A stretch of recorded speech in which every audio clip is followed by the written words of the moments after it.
A paz de Deus, meus preciosos e queridos irmãos, sempre no glorioso nome de nosso Senhor Jesus Cristo. Então tem aí o nosso querido irmão, né? Opositor da congregação cristã no Brasil, né? Ele anda muito nervoso, né? Muito agitado, né? Por esta razão, eu produzi um vídeo, veja. Um vídeo, o título é Recado aos Agitados e Nervosos, né? Esse título que você está vendo aí, tá? E como ele é uma pessoa que anda muito agitada, muito nervosa, né? Ele recebeu esse vídeo como se eu tivesse feito a pessoa dele. Não, em absoluto, não fiz para ele não, né? Desse menino aí, eu vi apenas um vídeo, sabe? Onde ele, muito furioso, muito nervoso, né? Com muito ódio, um ódio terrível, uma expressão de ódio terrível, né? Combatia o nosso precioso irmão Carlos Einar, que é um crente, tá? Que está falando umas besteiras tão grandes aí na internet, né? Que uma hora eu vou contestar, né? Mas eu não vou fazer isso da maneira como esse meu querido aí, CCB Verdades e Realidades, né? Que eu não sei o nome dele, né? Mostrou a carinha dele, tá bom? Opa! Porque a grande maioria nem para isso presta, né? Para mostrar a sua cara. Ele me contestou mostrando a sua carinha, né? CCB Verdades e Realidades, né? Eu só vi esse vídeo dele, onde ele estava muito furioso com o irmão Carlos Einar, né? Que, veja, está na mesma situação dele, né? Já viu o Senhor Jesus falar para deixe os mortos em sepultar os seus mortos? Aqui no caso é um morto condenado brigando com outro morto condenado. Porque tanto um quanto o outro querem salvar-se a si mesmo com os seus próprios esforços. O que é uma loucura, né? Todos eles têm por melhor expectativa é comparecer diante de um Deus que é justiça absoluta, santidade absoluta, e que vai julgá-los conforme a justiça dele. Se fosse de acordo com a minha justiça, oh, beleza, né? Para mim todos eles, ó, são santos de Deus, né? Mas diante daquele que é justiça e santidade absoluta, uma coisa que ninguém consegue imaginar, né? Ser pesado e medido por alguém, santidade absoluta e justiça absoluta, eu estou fora. Eu estou confiado na graça, na infinita misericórdia dele, não nos meus méritos, nos meus esforços, né? Com a minha firmeza, fidelidade. Isso aí não vai dar certo, hein? Quem confia nisso está danado, está danado. Nossa única chance de salvação é aquele sangue derramado na cruz do Calvário. A confiança nesse sacrifício, porque ele foi feito no nosso lugar. É esse sangue que nos justifica. A atitude nossa diante do Eterno é dizer, Senhor, eu sou um miserável pecador, não tenho condição de nada, mas olha, teu filho fez isso por mim na cruz do Calvário. Ele derramou o seu sangue por minhas culpas, Senhor. É isso. Então, veja, ele respondeu, né? Primeiro com deboche, né? Uma característica, né? O deboche, o escárnio, né? Essa é a característica de todo homem que está meio uma situação espiritual muito terrível, né? Deu risada, né? Escarneceu. Aí diz, faça um vídeo depois sobre quanto você recebe de monetização do YouTube pelo seu canal. Seria muito interessante. Aliás, que vender o nome de Deus não tem nada de interessante. Mas seria um fato curioso. Não, é absurdo, né? Porque, veja, ele fez esse comentário, né? Primeiro porque se sentiu atingido com um vídeo que não era interessado à pessoa dele. Esse vídeo, Recado aos Agitados e Nervosos, eu fiz para um camarada. Está passando na tela aí as ofensas. Algumas delas que eu coletei, né? São mais de centenas, entendeu? Além do que, tá? Ele invadiu a página pessoal de pessoas da minha amizade, um que cresceu perto de mim, tá? Ele foi um menino, para mim ele é um filho que eu não tive, eu sou pai de 4 mulheres. Aurelino, hoje aposentado, cresceu perto de mim e é como se fosse um filho meu. Ele é o filho homem que eu não tive. Tá? Eu fazia brincadeiras com ele, fiz muitos pipas, papagaio, aquele de empinar, né? No cordão, né? Entendeu? Mora aqui do lado da minha casa, né? E esse indivíduo, né, ele viu aquele vídeo que o Facebook faz comemorando o aniversário dos amigos da gente. E ele viu esse vídeo eu dando parabéns a este meu filho, né, por adoção. Invadiu a privacidade desse meu filho por adoção, insultou, agrediu. Outro meu amigo aí no Facebook, né, ele invadiu a página da pessoa também para agredir. Entende? O irmão João Antônio de Diego foi agredido só porque tem amizade comigo no Facebook. Fez ameaças contra a minha pessoa, fez ameaça contra a minha família, agora está insinuando que quando eu denuncio os crimes de expulsão de pessoas do templo, aos gritos, fora daqui, você é uma cadela, você é uma porca lavada, ele sabe o que é bullying? Ele se vale do bullying para dizer, porventura, por acaso é a sua esposa, essa porca lavada, essa cadela que voltou ao seu próprio vômito. Entendeu? É um homem com essa qualidade, né? É o fruto podre da congregação cristã no Brasil. É um fruto podre. Toda árvore má dá fruto mau. Esse é um fruto podre da congregação cristã no Brasil. Eu fiz um vídeo, não dele, nem cito o nome de ninguém, né? Esse camarada sabe que é uma resposta para ele, né? Mas não foi feito para esse CCB Verdades e Realidade. Então, veja, ele no seu comentário, ele julga as pessoas sem saber e nem conhecer, né? Eu poderia fazer também muitos julgamentos a respeito dele, fazer insinuações, acusações, um monte de coisas. Mas eu não faço isso por quê? Porque o Espírito de Deus habita em mim. E Ele não me permite fazer estas coisas. Também, porque é uma loucura, eu nada sei a respeito dele, né? E também nem me interessa saber, porque eu não trato com pessoas. Não trato com pessoas. Eu não gosto é do que está na cabeça das pessoas. Não gosto de combater pessoas, tá? Aqui, né, estamos tratando de um fake. Fake é uma palavra em inglês que significa fantasma. Então esse menino aí, que se apresenta CCB, Verdades e Realidade, ele não existe. Eu não tenho como ofendê-lo. Ele não tem como ficar ofendido. Porque ele não existe. Tá? Não tem o nome dele. Não tem uma carinha lá. Quem tem certeza que é a carinha dele? Ninguém tem certeza. Entendeu? Então, eu não tenho como ofendê-lo. Isso é impossível. Né? Olha, gente, é o seguinte, eu gostaria que ele aprendesse, né, que combater pessoas, né, não é da vontade de Deus. Né? Deus não se agrada disso, de combater pessoas. Tá? As pessoas, notoriamente, os que estão na congregação cristã no Brasil, eles merecem todo o respeito, todo o carinho, toda a atenção. Por quê? Alguns estão conscientes, outros estão até inconscientes, não sabem de nada, não sabem do que se trata.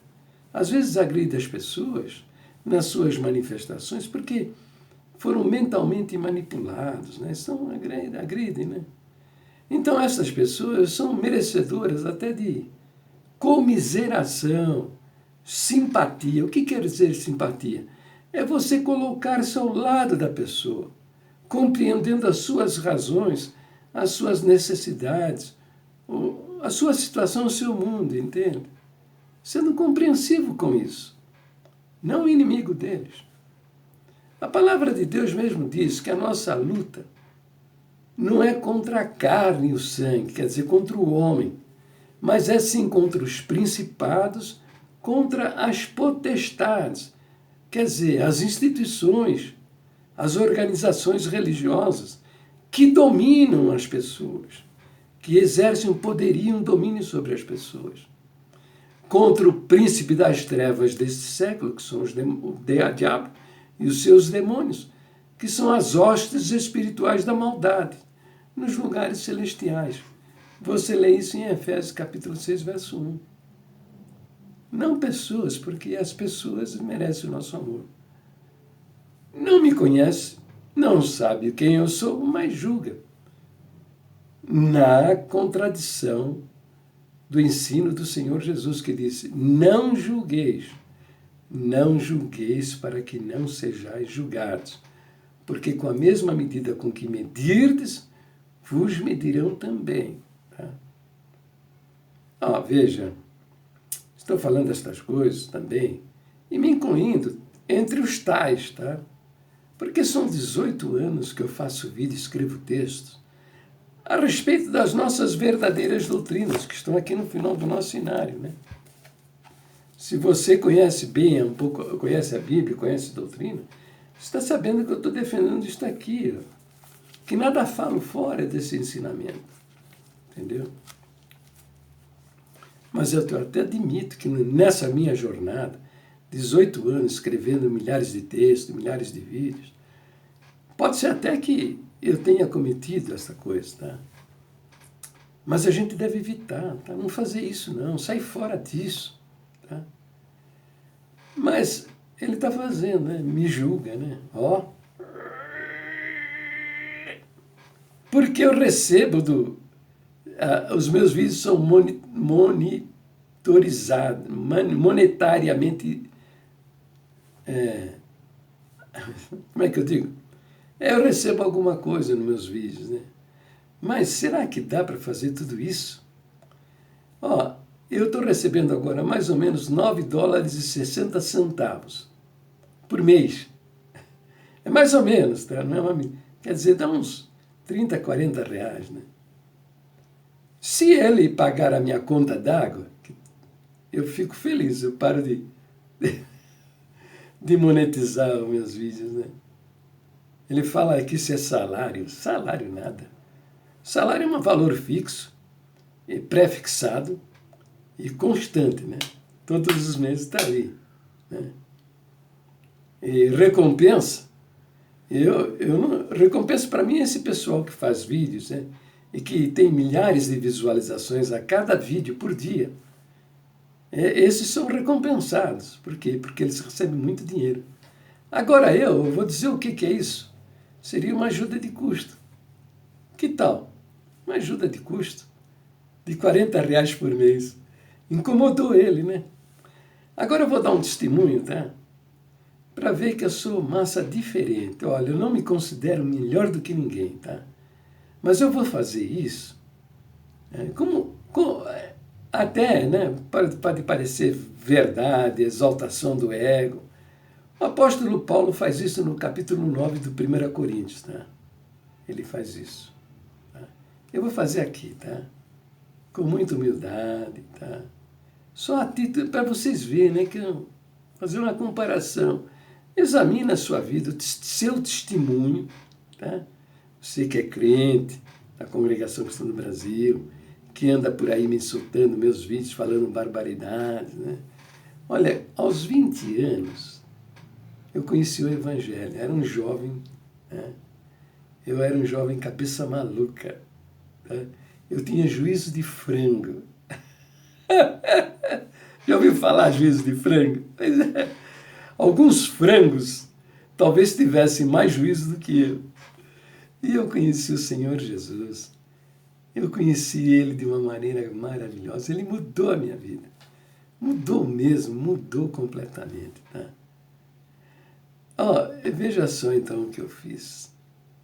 Quando eu vi que ele tinha dito, ide por todo mundo e pregai o evangelho a toda criatura, ide e ensinai as nações, eu me dispus a ir para as nações indígenas, levar o evangelho, falar aos índios, porque eles não...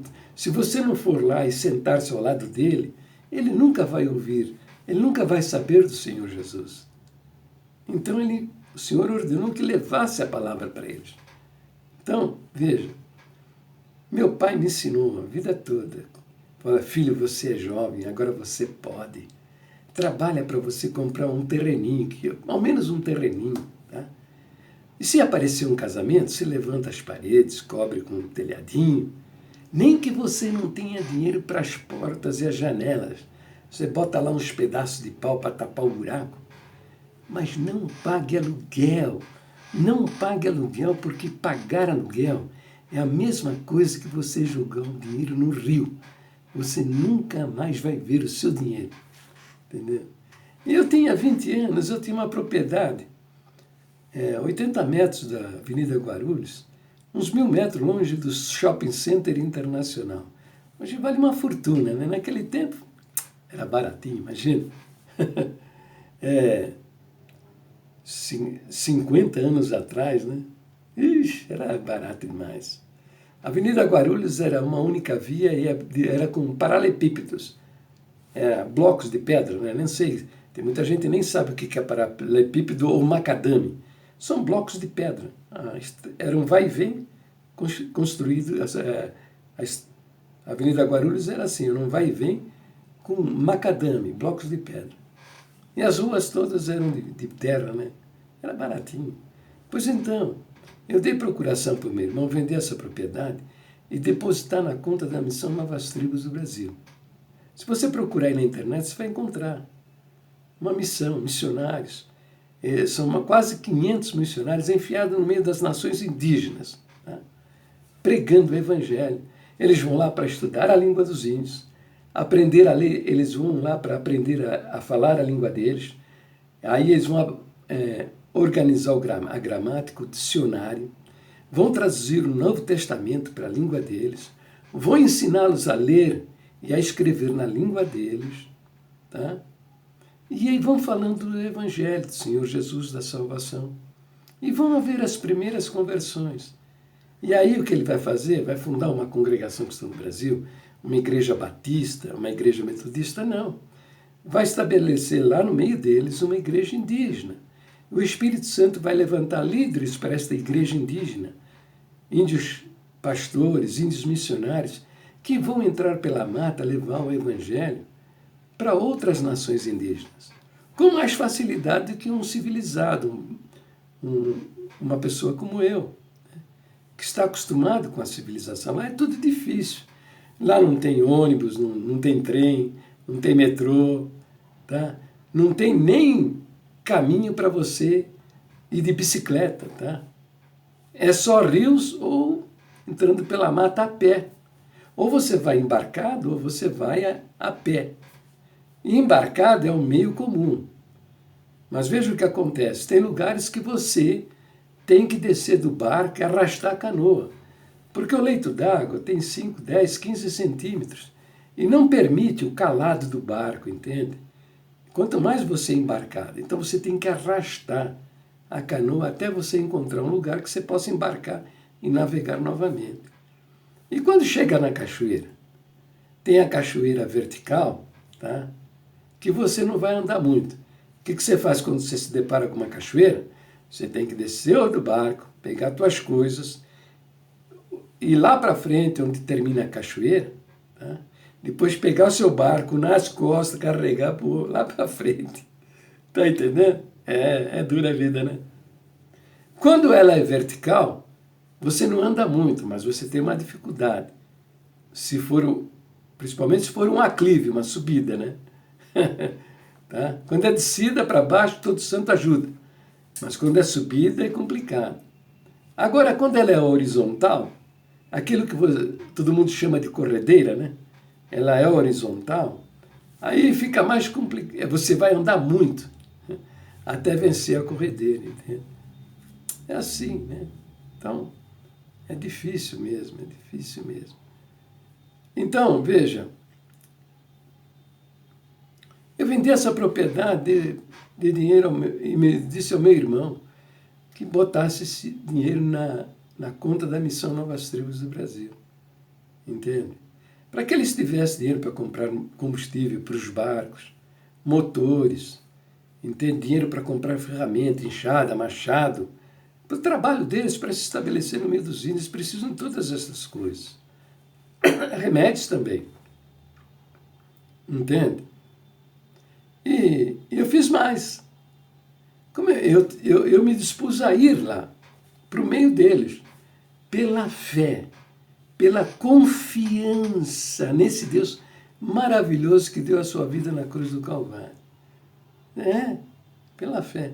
Só que eu tinha que ir de São Paulo, Zona Leste, até o Goiás, né? Então, como é que eu ia fazer?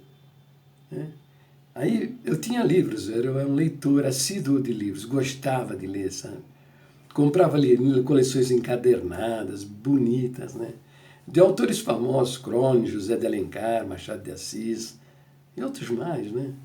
E lia tudo, do começo ao fim. Fim de semana para mim era festa. Era festa. Porque eu pegava o livro e lia direto. Só parava quando terminava. Tinha a enciclopédia Barça também, né, naquele tempo. Então, e o meu irmão, ele era oficial do Exército, né? De olho nos meus livros, né? Ele gostava da minha coleção, né? Quando ele me viu pegando os livros e colocando num carrinho de pedreiro e saindo para a rua, ele perguntou: o que você vai fazer? Eu falei: estou precisando de dinheiro para viajar. E eu tenho esses livros, e eu vou botar na calçada lá na Rua Antônio de Barros e vendê-los, né, para apurar o dinheiro. Falei: quanto você quer? Falei: estou precisando de tanto. Ele me deu, ficou com meus livros. Está entendendo? Ficou com meus livros e eu fui embora. Tá? Bom, essa foi a única vez, tá? Fui para lá, permaneci lá e voltei pela fé, na confiança daquele que disse: ide pregar. Se ele estava mandando, ele pagaria minhas contas. Nunca mencionei necessidade para ninguém. Tá? Mas as coisas aconteciam. Se eu precisava comer, aparecia o prato de comida. Se eu precisava de um lugar para dormir, alguém me cedia. Às vezes não era... Às vezes você pode pensar que era uma mansão, né? Veja, eu fui numa aldeia indígena, né? E teve um casal, eles fizeram... Um casal de índios, né? Eles fizeram uma gentileza. Eles deram a cabana deles para eu ficar, eu morar. Né? O que você pensa, né? Já pensou você chega numa nação desconhecida, né, que você não sabe nem falar a língua deles, entende? E uma família te diz: essa é a minha casa, está aqui a chave, pega a chave aí, pode entrar, ela é sua, entendeu? Com tudo que está lá dentro, né? Você já pensou? Que coisa fantástica! Pois é, guardando as respectivas diferenças, né? Foi isso que esse casal de índio fez. Eles fizeram o que eles tinham de melhor e me deram. Uma palhoça, né? Feita de pau a pico, coberta de palha, né? Mas eu fiquei feliz, né? Vi nisso o cumprimento da palavra de Deus. Só que depois de 2 meses, eu não conseguia pisar direito com o calcanhar no chão. O pé, acho que o pé esquerdo foi. Acho que foi o pé esquerdo. Não conseguia pisar direito. Tinha uma coisa que me incomodava e doía, né? Aí tinha um missionário comigo. Ele falou: deixa eu ver. Foi dar uma olhada e ele conhecia, né? Falou: caramba, você tá com um bicho do pé e ele tá tão grande, tão gordo, que ele tá até barbudo e cabeludo. Sabe por quê? Porque aquela palhoça, aquela cabana, fora antes desse casal morar ali, uma pocilga de porcos. Meus opositores vão dizer, né? Não, isso é que você merece mesmo, morar numa pocilga de porcos, tal, porque... Eles vão aproveitar isso aí. Pode meter o pau, não tem problema, tá? Pode meter o pau. Mas eu fui pela fé, entendeu? Fui pelo meio dos índios, tá? Bom, mas eu precisava de uma esposa e eu precisava fazer também um curso chamado Linguística, tá? O que é esse curso? É o seguinte, para você interpretar uma língua, esse curso vai te ajudar bastante, porque você vai aprender como as línguas são estruturadas, né? Por exemplo, a língua portuguesa, o coração dela é o verbo. Se você conhece o verbo, né, as suas flexões e o que elas significam, você conhece a língua portuguesa, tá? Porque não conhecer o verbo, você perdeu na parada, você não sabe a língua portuguesa, você é analfabeto. Agora, por exemplo, o alemão é diferente, é por declinação, entendeu? A desinência, as palavrinhas finais da palavra que te dizem, né, qual é a função da palavra dentro da frase. Aí você vai saber se ela é sujeito, se ela é predicado, se ela é vocativo, é genitivo, entende? A categoria daquela palavra vai dizer para você o que ela representa na frase, entende? Então você precisa conhecer como são estruturadas as línguas, entende? Então eu te mostrei duas variantes. Também saber interpretar sons, né? Por exemplo, aqui no Brasil a letra U, né? Nós falamos U, né? O alemão tem uma outra coisa diferente que não é U. Eles colocam a língua no céu da boca e dizem é diferente. Então você precisa saber interpretar isso, reproduzir esse som, tá? Para poder reproduzir esse som, também sabê-lo representar na gramática. Na gramática que você vai precisar organizar. Entende? O inglês tem o the, né? O artigo, né? The, que você pronuncia com a língua no meio dos dentes, né? The. Não é T, é the. Entende? Essas diferenças e há outras coisas mais, entende? Então eu precisava fazer esse curso, linguística. É complicado, difícil, tá? Existem missões onde são só especialistas em linguísticas. Homens de Deus, do Senhor Jesus, dedicados ao trabalho de missões. Então, quando um missionário está dentro de uma aldeia e ele tem dificuldade de interpretação da língua, de entender a língua para organizar a gramática, tal, ele está com muitos problemas, ele solicita a estes irmãos, tá? A presença deles no campo, lá no meio das aldeias. E sabe o que acontece? Estes irmãos procuram várias missões indígenas que têm aviões. Por exemplo, Asas de Socorro. São irmãos que se dedicam a transportar missionários, remédios, médicos, né? Para estes lugares onde a pista é curta, sabe? E é tosca, aberta no meio da mata, cheia de buracos. E eles vão lá, eles são especialistas em botar o avião no chão nesses lugares com segurança. E se eles errarem o pouso, eles vão morrer, correndo risco de vida. Então, tem as Asas do Socorro, por exemplo. Então, os linguistas solicitam um voo para determinado lugar e os Asas do Socorro levam o linguista lá. E marca o dia da volta, vão buscá-lo, entendeu? Existe um trabalho lindíssimo no que se refere a missões. E eu vim para São Paulo por causa disso, tá? Para fazer missões e queria também fazer medicina, tá?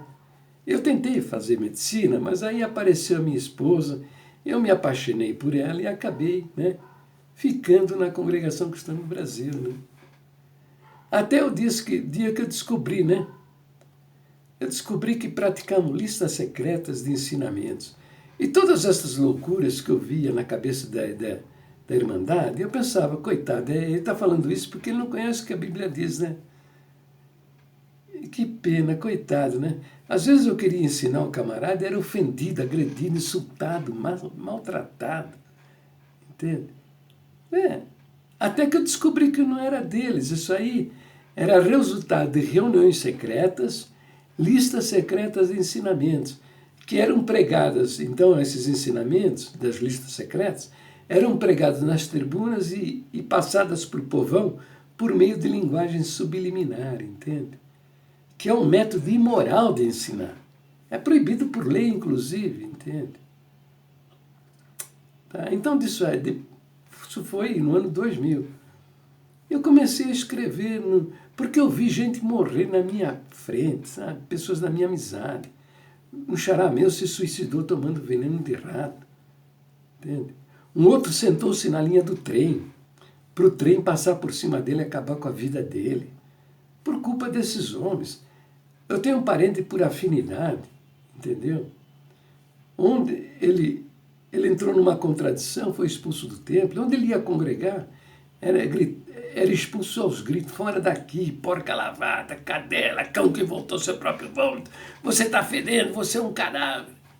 Entende? Então, no ano 2000, eu vi que ele era a origem, era essas listas. Comecei a me manifestar, e muitos dos anciãos que tinham essas listas escondidas na gaveta, sabiam que eu estava falando a verdade, entende? Que a minha indignação era justa, começaram a enviar estas listas, entende? Lá para aquele site lá do Ricardo Adam, né? Reforma CCB. E então foi assim que... Hoje nós temos as listas desde o ano de 1960 até 2012. Agora os ministérios mandam esconder. Esses camaradas, rapaz, é uma cambada de falso profeta terrível, hein? É essa turminha aqui, tá? Da maçonaria, tá? Aí assim, cuidado com esses homens aí, entendeu? Então comecei a escrever, né? Não para destruir a congregação, quem sou eu, né? Não, é para a salvação das almas. Pregando o Evangelho, falando o Evangelho e as nossas doutrinas originais, né? Para consertar isso, porque é uma loucura infernal, isso não tem nada do Senhor. Para que os jovens, né, aprendam o ensino da Bíblia, o que a Bíblia diz, o que diz a respeito das nossas doutrinas. E mudem isso daí, porque tá feio o negócio, tá feio demais, né? Entende? Então, nesse empenho, tá, desde o ano 2000, 18 anos escrevendo, tá? A princípio a minha linguagem era moderada e respeitosa, né? Eu tinha esperança que esses homens consertassem essas coisas, porque afinal não estou falando nada estranho. Né? Não precisava nem me chamar lá, que é isso. Nem queria ir lá, tá louco? Era só ler o que eu estava escrevendo tal, e corrigir. Naquele bom e velho Orkut, passei 6 anos, 7 anos escrevendo. Aí aprendi a fazer vídeos, fiz uns videozinhos aí. Quando eu fiz vídeo ficou mais fácil, né? Poder prestar atenção, entender e consertar isso aí. Entende? Então é isso, né, meu irmão? Para o meu vídeo por aqui, tá bom? Nós vamos continuar batendo papinho com esse nosso irmão aí, esse nervosinho. Quando você se manifesta com muita raiva, com muito ódio, meu filho, é sinal que você... o Senhor Jesus está passando longe de você, tá bom? Porque quem tem o Espírito de Deus, quem tem o Senhor na sua vida, não faz assim, tá? Então, para o vídeo por aqui, tá? Vai ter um segundo, um terceiro, um quarto, um quinto, um sexto, isso aí vai dar pão. Vai estar muita manga para colete. Tá. Deus abençoe a todos e fiquem todos na paz gloriosa do nosso Deus, sempre no precioso nome de quem? De quem? É do Senhor Jesus.